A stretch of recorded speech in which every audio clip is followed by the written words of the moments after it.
Ever since I was a child, I always wanted to see a faithful Monster Hunter adaptation of some kind. Whether it be from an anime or a movie, I felt that Monster Hunter would be one of the coolest fictional media to be shown on either television or the big screen. Considering that anime was and still is the main source of media I consumed, I imagined this cool gritty world much like Attack on Titan, where the monsters prey on small villages and it's either hunt or be hunted.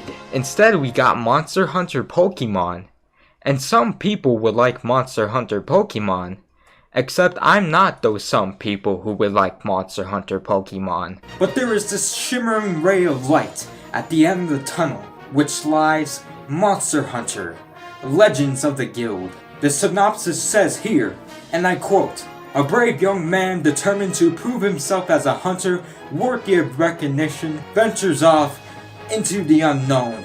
Finally, a faithful Monster Hunter series that I can watch at my leisure. Man, I can't wait to see when the release date is." What the And then there was announced a Monster Hunter movie being made by Sony. Okay, now we're going somewhere. Alright, let's just check this puppy out.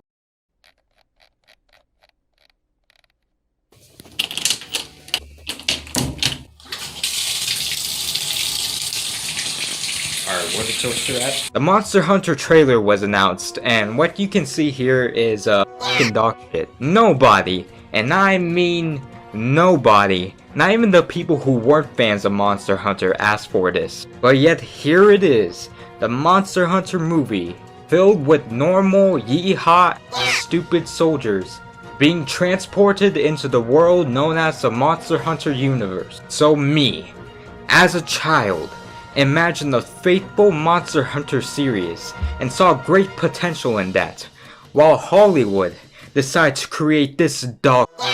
So that must mean the directors in Hollywood are dumber than a goddamn child. Because when I bought this movie knowing full well that $20 will come out of my pocket, the only thing I saw good about it was the stale popcorn I made. This movie is the absolute definition of atrocious. But before I get into it, I'ma just do the plug real quick. Please like the video, subscribe, tap the notification. You know what? You get the point. Let's just get into the nitty-gritty. Let's talk about the Monster Hunter movie. Yo, look at my forehead, though. So the movie starts off surprisingly similar to the beginning of Monster Hunter World. The 5th Fleet is sailing their ship, except for the fact that it's pretty much across the desert instead of the ocean, which in Monster Hunter kind of makes sense because there were indeed desert oceans that were introduced way back in Tri. They then get attacked by Diablos, which will pretty much be the main baddie throughout half of this film for some reason. And what seems like the field team leader gets swept off of the ocean or the desert or whatever. And then it just cuts to like how the trailer was advertised, with a gang of generic military soldiers who make these cheesy one-liners that make me want to gag. And they just ride around deserts of some sorts, who knows where. They then see these weird ruins, and how do they react? With more cheesy one-liners, of course. "I'm a soldier, not an archaeologist." Suddenly, they realize Bravo Team or some shit has disappeared, and Artemis, our main protagonist, gets a radio signal of them getting attacked by someone or something. They then notice a humongous storm hurling straight towards them, and of course they make an effort to drop even more cheesy one-liners while all of this weird, crazy shit is going on. Like, can you at least make these people have some air of urgency instead of acting like this is just another average stroll around the desert? I mean, they're trained soldiers, for crying out loud. And some of these cheesy one-liners are straight up like bad. Like one guy asked this dude, "Have you ever seen lightning like this before?" "Nah, man, but I feel pretty secure in the steel box known as a car, holding my metal gun." Like, dude, just shut the f*** up. Everyone who would be in this situation would fear for their goddamn lives. Yet you guys are acting like dipshits. I sincerely hope all of these people get killed off from the film. Oh. Well, at least one good thing happened in this movie. Everyone is killed off by a gang of their Skrillas, except for, of course, our main protagonist, Artemis. And I must say, the imagery did look pretty grotesque, yet everyone being trapped and killed in spider sacks, and Sergeant whatever having his whole body taken over by spiders, all kind of reminds me of Alien. So here's 0.5 points of lack of unique ideas, I guess. Somehow, Artemis barely manages to escape, but finds that the Diablos, which I forgot to mention wrecked their shit the second they entered the parallel universe, is still on their tail. But never fear, since the field team leader, all the way back in the beginning of the film, is here to save the day. And for some reason, him and Artemis beat the shit out of each other for 20 minutes and hold each other captive like an episode of Tom and Jerry. We get some weird prayer stuff going on with the guy, and you tell me if there's anything remotely canonically religious in the Monster Hunter universe. And if the field team leader has ever done any weird dark magical ritual to go on. Like, say when that happens in the game. Just tell me when that happens in the game. I'm waiting. I'm here. I'm waiting. Finally, they somehow managed to make up for pretty much no other reason other than the fact that they got bored of playing cat and mouse and decided to go hunt the Diablo. I guess one thing I can commend them on is how they use the intuitive ways to hunt the monster, with first cutting off the Skrilla stingers to poison it. I mean, Monster Hunter usually is all about preparation, and this seems like preparation. So I guess I'll give them brownie points on that, I guess. But after that, they have this sort of dumb training arc where Artemis apparently learns how to go Super Saiyan with the dual blades.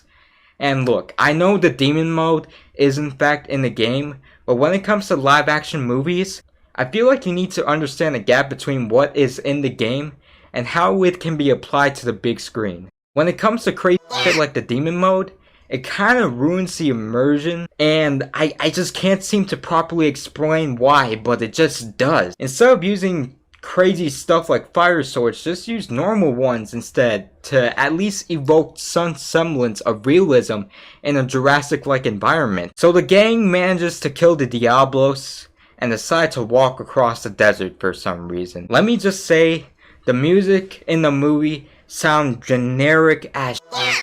I guess the team at Capcom decided that this movie was so bad that they didn't even bother giving the creators rights to their own music. But whatever, just moving on. At this point, I wanted them to collapse and be rescued by the 5th Fleet in Astera, giving us more world building and fan service. You know, that stuff that, you know, most people who would come to this movie would want to see. But instead, they just say, fuck it. Instead, they just somehow managed to find habitable land by walking into some, I don't know, random jungle biome or something. For some reason, Cephalos just jump scares us, and the team leader just makes quick work of it. And we're an hour and 20 minutes in.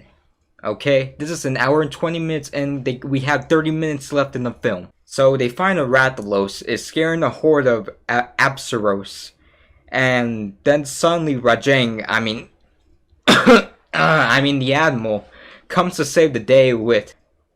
Okay, did he swing a switch axe or use fire style fireball jutsu? I have never seen that move used in any of the games whatsoever. Okay, you know, at this point, why am I even trying to compare this movie to any other Monster Hunter game at this point? The Admiral and Artemis then proceed to swing their swords around in circles like a bunch of dumb...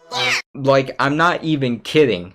They just swing around in circles for literally 5 minutes throughout the film. Now that's top-notch Hollywood action for you. Oh yeah, forgot to mention there's a language barrier between the people in the Monster Hunter universe and Hollywood take that shit out of the window, I guess, because the Admiral can speak fluent English and knocks Artemis out for no reason. She then wakes up in a cellar while the Fifth Fleet act like she's like some sort of zoo animal in front of her. However, she manages to escape, finding our best boy, the buff Meowster Chef. The Admiral then explains to Artemis that the reason she is here is because of the ancient civilization that had this technology that can link portals to both worlds. And he also explained that this ancient civilization destroyed themselves with their technology. This is in fact a part of the Monster Hunter lore.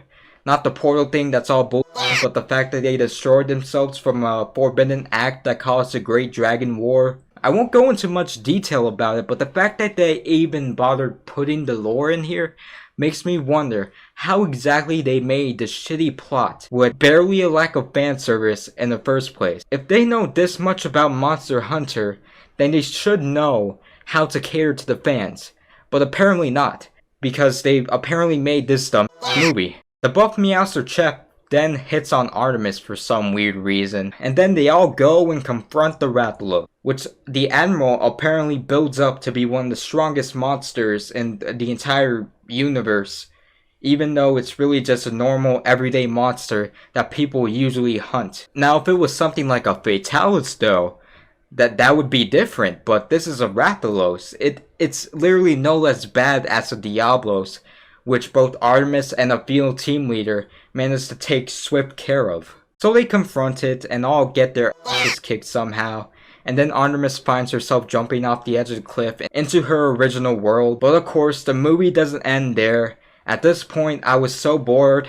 I just wish it did. I want this movie to end. But then some military rescue team manages to pick her up into a plane, and the Rathalos destroys it, killing everyone in the plane. The end. Except for Artemis. Aww. She somehow manages to fuck up the Rathalos by attaching some grenade or something onto her slinger and shooting it at the Rathalos' mouth, seemingly killing it.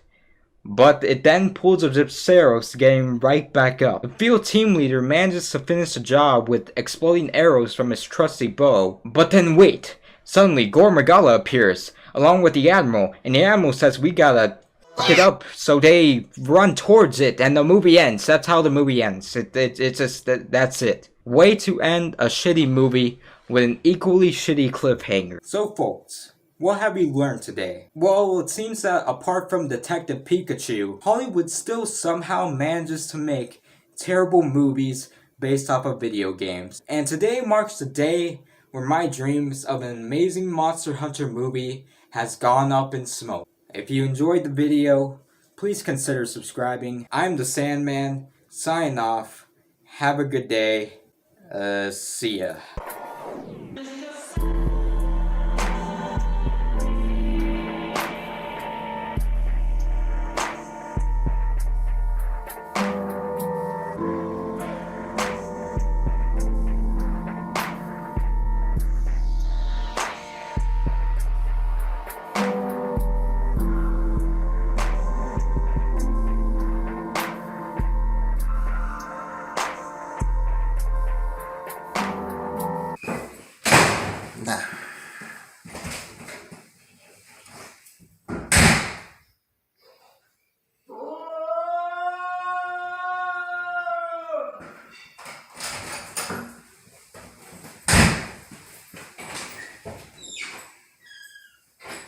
Alright, that's it.